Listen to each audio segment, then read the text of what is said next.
The Eagles are in full desperation mode, and some of these answers from Nick Sirianni, Brian Johnson, and Matt Patricia are very interesting, to say the least.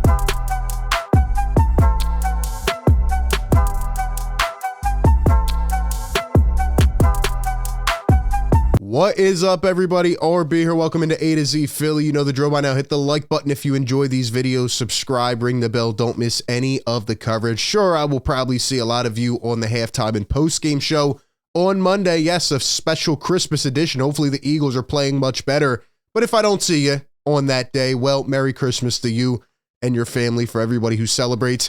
We are here a couple days after the Eagles fell to the Seattle Seahawks, and as you can hear, they made me sick. No, literally sick. I've been under the weather bad for a couple days, and I credit that to the Eagles, right? They made me literally sick the way they let Drew Lock go down on a 92-yard drive to win that game on Monday night. I still can't get it out of my head, but a lot of interesting comments the last couple days. We'll rack up all the information, and we'll let you know what Nick Sirianni had to say, what Matt Patricia said in his first official presser, and Brian Johnson just spoke to the media, and I want you to hear what he had to say. But before we do that, give me your thoughts down below. Do you think the Eagles are going to win this game on Monday? What is your confidence level on a scale from 1 to 10 in them doing so? Give me your thoughts down below. And before we jump into all of it, a shout out to our sponsor of today's show, BetMGM. Enjoy all your favorite sports like never before at BetMGM. Sign up with the code ATOZPA and receive up to $1,000 back in bonus bets if you don't win your first bet. When you register with BetMGM, you'll get instant access to parlay selection features, live betting options, player props, and daily boosted odds specials. And with BetMGM at your fingertips, every play and every game matter more than ever. So find out why BetMGM is the king of sportsbooks. Sign up today with the bonus code ATOZPA and get up to $1,000 back in bonus bets if you don't win your first bet. Visit BetMGM.com for terms and conditions. I want to jump right in to what Brian Johnson literally just said a couple moments ago to the media about the Eagles offense and what they need to do better. Okay. Brian Johnson says the Eagles need to do one of three things, or actually all three things, but I think one of these three things is a must. All right. Number one, explosive plays. Number two, take care of the football. And number three, score in the red zone. Now, this is all pretty and beautiful, Mr. Brian Johnson, but fact of the matter is, when are you going to do it? When are we going to see these things? I feel like we've been saying this every damn week.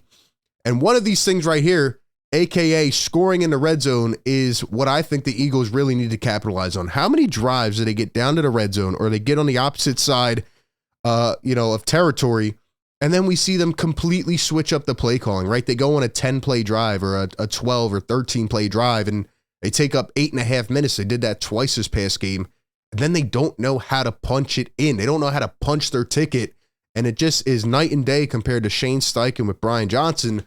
And honestly, I think they need to fix that. I think they need to punch it in early against the Giants, go up big, don't even give them any life, don't give them a chance. Because I'll tell you right now, despite popular opinion, I'm a little bit nervous about this game. Are you? Are you? With the way this team has been playing, they better not lose to Tommy DeVito and the New York Giants. I see them twice in the last 3 weeks. They better win this freaking game, man. They better win big. They better blow this Giants team out. I'm telling you right now, this Giants team is trash. They better wipe the floor with them. I don't know. I got to see it.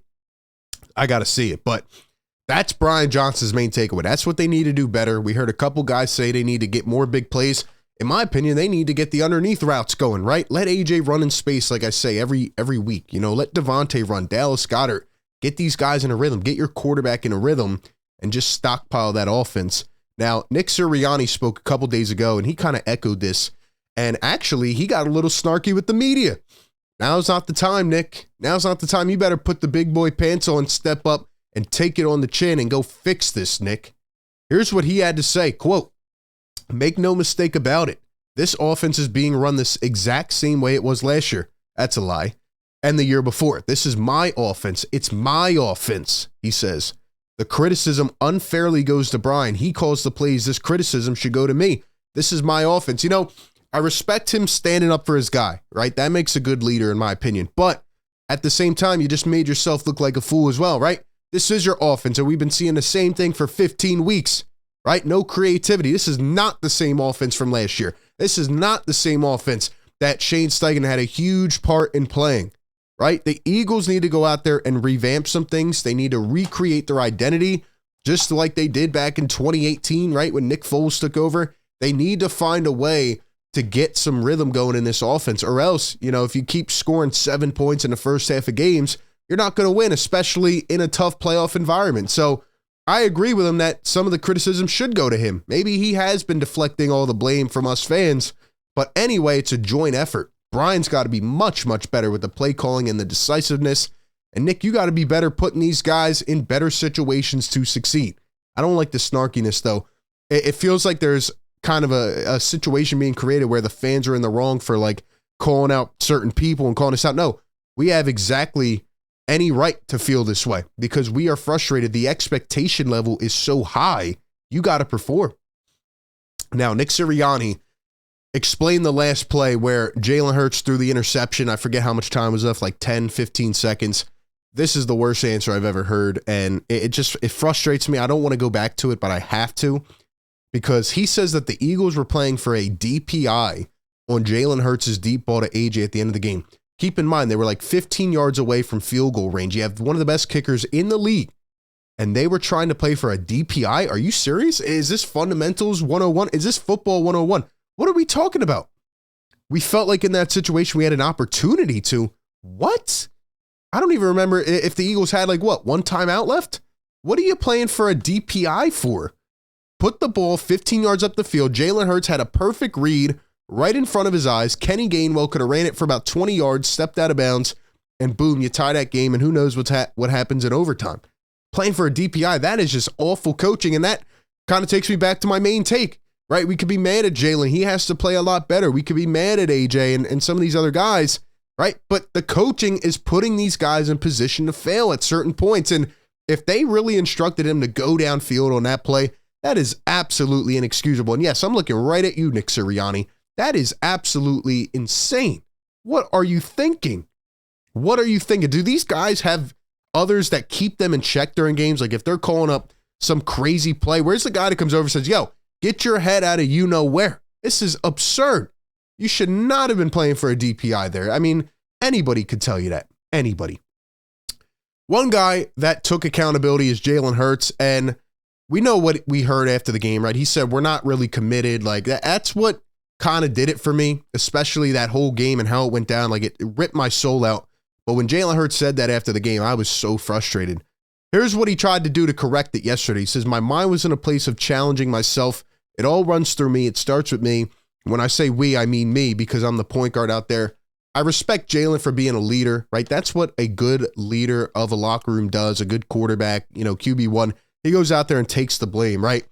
But we know what we heard. We know what he said. He's just trying to kind of correct himself and, distract us away from what the message was there. And it concerns me. It concerns me if this team is locked in. And if they come out with another lackluster performance against the Giants, then we can all say that most likely the season is done because how do you turn around after that? I don't know how they turn around after this last loss, but they better come out with 3 huge performances in a row. I'm talking about over the top, winning by 20 points. They better get back on the right track, and they better go do what got them to this point because right now it's not looking good. Speaking of which, on the defensive side, the Eagles opened the 21-day practice window for Avonte Maddox, who was out at practice yesterday. This was from yesterday, and, Avonte seems to be getting back into shape. Anything helps at this point, right? You're down some pieces, you're lacking, you're weak at some positions. There's obviously some deficiencies on the defensive side, so having another slot corner like Avonte come back will be huge. Question is, can he stay healthy? And a lot of people are talking about should they bench James Bradbury. I don't know if I would do that given his contract, right? You don't want to kind of lose sense of James Bradbury now. He just has to play much better, and Matt Patricia has to put him in better situations. Speaking of which, Matt Patricia talked about that final play where he left Bradbury on an island who got beat deep. He says, I would take back that call. It all starts with me. I've got to get some calls in there to help them a little bit more. Hindsight, I didn't like it. I wish I had another call in that situation. I respect the honesty. I respect the accountability. And I listened to a bit of the Patricia press conference, and he seemed very genuine. He seems like he's a changed man, and he's willing to open up and admit his mistakes, especially when it comes to Darius Slay. He kind of apologized and said, I was in the wrong, and Slay's helped me develop as a person. So I really like that answer from Matt Patricia, and I like the approach he's taking knowing where this team is at right now. He's coming in trying to learn as much as he can. And, you know, he's not acting like he knows everything just because he won 3 Super Bowls as a coordinator. So I like the fact that they're back on the same page. He says, we have a great understanding. Slay said this. We talk every day at work. Me and Matty P are not beefing. And that's a good sign. And just one quick answer, you know, he talked about how he gave Slay a hug, right? And he said they have an unbelievable relationship and just really talked up his players. And again, he says, he's helped me a lot in the spring, just getting acclimated and talking through. He's one of the guys I knew coming in the building. You know how it is when you go to a new place. You're trying to learn people. You gravitate towards the ones you know. He's out there with open arms and helped me fit in and feel comfortable. I'm grateful for that. As you go through life and you grow and learn and hopefully improve and get better as a person, where I was, whenever that was, I'm just trying to be a better person every day, and I'm thankful to him. So again, I like the mindset. I like the approach. Now you got to go out there and put results on the field. I'll end it off with what Jason Kelsey said. He says, it's one thing when you lose and you're not as talented as the other team, but we have great players and great coaches, and it's not clicking right now. When you're losing consecutive games, it's not fun. It's only fun when you're winning. That is one of the leaders of this team right now. The Eagles need to go out there, and I'm telling you, they need to kick ass on Monday. All right, none of this squeaking by. You need to go out there and dominate. Sure, a lot of the fan base won't be sold. They won't be sold for the rest of the season. They won't be bought back in. But for yourself, for your own demeanor, for your mentality in that locker room, you got to build that confidence back up. And the only way to do that is to go out there and show the talent and the confidence on this team. They better win big. No more excuses, right? They have all the talent in the world, but if you're not producing, it doesn't matter. This team needs to get right before the playoffs. We'll see if they do that. Give me your thoughts down below in the comment section. And as always, I appreciate you all. Catch you on the next one. Peace.